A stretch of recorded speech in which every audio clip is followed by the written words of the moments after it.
This video will go through the key concepts in Unit 3.7, cash flow. This is another important topic in Unit 3 that will go over the importance of cash to a business, how this cash is used, as well as how to construct a cash flow forecast. This is a very important topic that we've seen already come up in the final exam for both HL and SL students. Let's first start with the difference between cash flow and profit. Now, this is a very important concept that we have seen trip up a lot of students because they are similar in ways, but also different, and it's very important that you know the difference. Profit, you've already learned, is the difference between a firm's revenue and a firm's costs. When we look at cash flow, we are actually looking at the timing of the cash in and out of the business. So we care more about when the cash is received and when the cash leaves the business. So firms record their revenue and cost when the product is actually sold. But keep in mind that when the product is actually sold is not always when the firm receives cash. There may be a delay. And as a result, firms might earn a profit while having a negative cash flow. Firms might be making a loss, but still have a positive cash flow, at least in the short term. So as an example, imagine a firm that organizes private birthday parties. So they might charge a 20% deposit. So they receive cash up front, 20% of the payment before the service is provided. So here the firm would record cash flow, a positive cash flow, because they've received cash. However, they would only record the revenue when the service is provided. That would come later on in the process. So again, this is highlighting the difference between the firm's cash flow and when the firm might record the cash in and out of the business based on when they receive that cash in. This brings us to the concept of working capital. Now, working capital is the money that a business has available for its day-to-day needs. This is also known as net current assets, calculated by current assets minus current liabilities. So this difference is again showing us on a day-to-day, on a short-term basis, how much money does the firm have available to cover its revenue expenditures? The working capital cycle shows us the lag between a firm paying for the cost of the good and actually receiving cash from customers.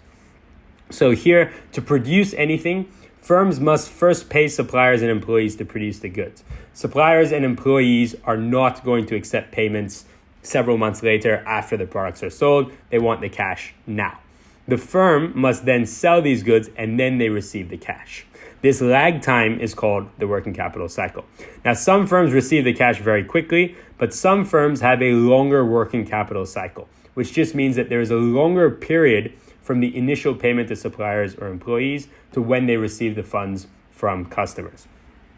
Firms with a longer working capital cycle have to be careful, as this increases the chance that they run into liquidity issues. We can analyze the cash in and cash out of the business through a cash flow forecast, and that will be the focus of the second part of this video. A cash flow forecast is a prediction of the cash inflows and outflows over a period of time.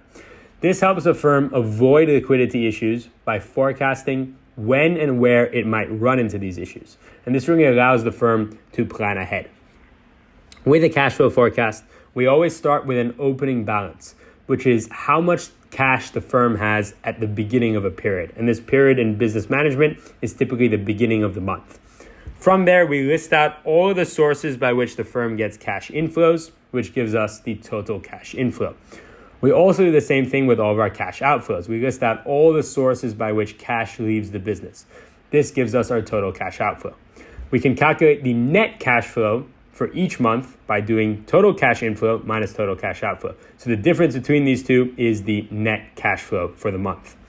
That brings us to the closing balance, which is calculated by the opening balance plus net cash flow. What you had at the beginning of the month plus the change in the month gives you the end, or the closing balance. One thing to note here is that the closing balance at the end of month 1 is the same as the opening balance at the beginning of month 2. As we do this for multiple months, we do this typically for a period of 4 to 6 months in BM, we get our cash flow forecast.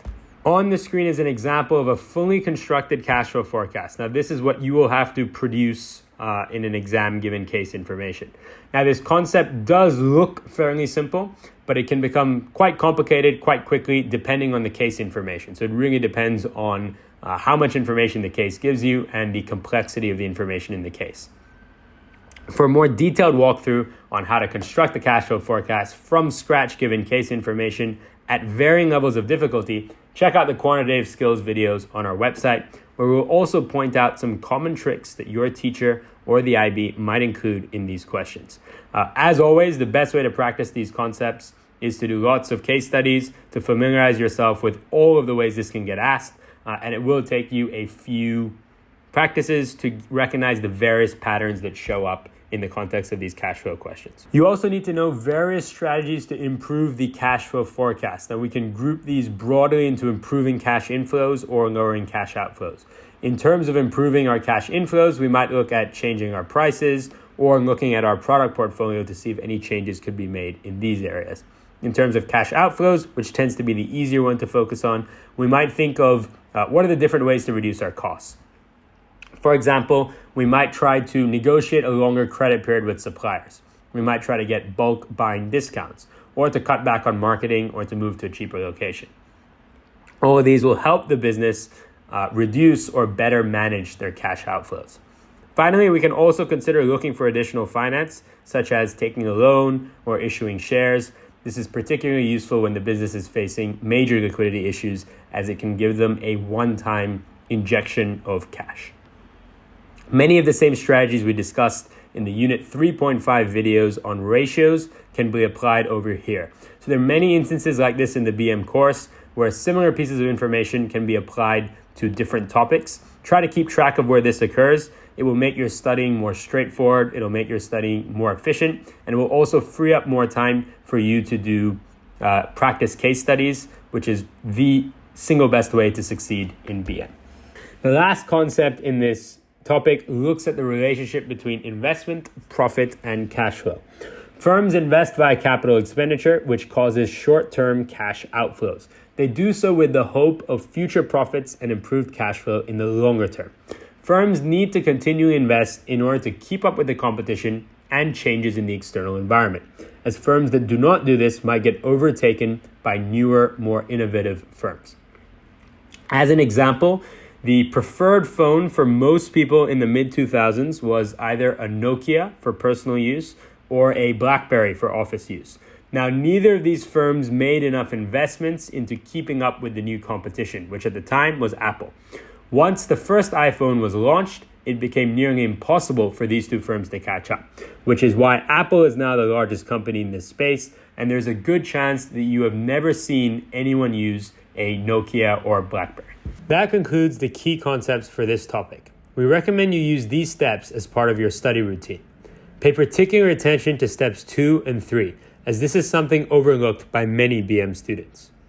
Practicing case studies and developing application skills is the best way for you to improve your grade in BM, as all your school tests and the final exam are case study based. To practice these skills and access more detailed videos on BM content, please check out the resources on our website, diplomaly.org. If you need any support with any part of the BM course, including the IA or EE, feel free to get in touch with us via email or WhatsApp. Best of luck with your study.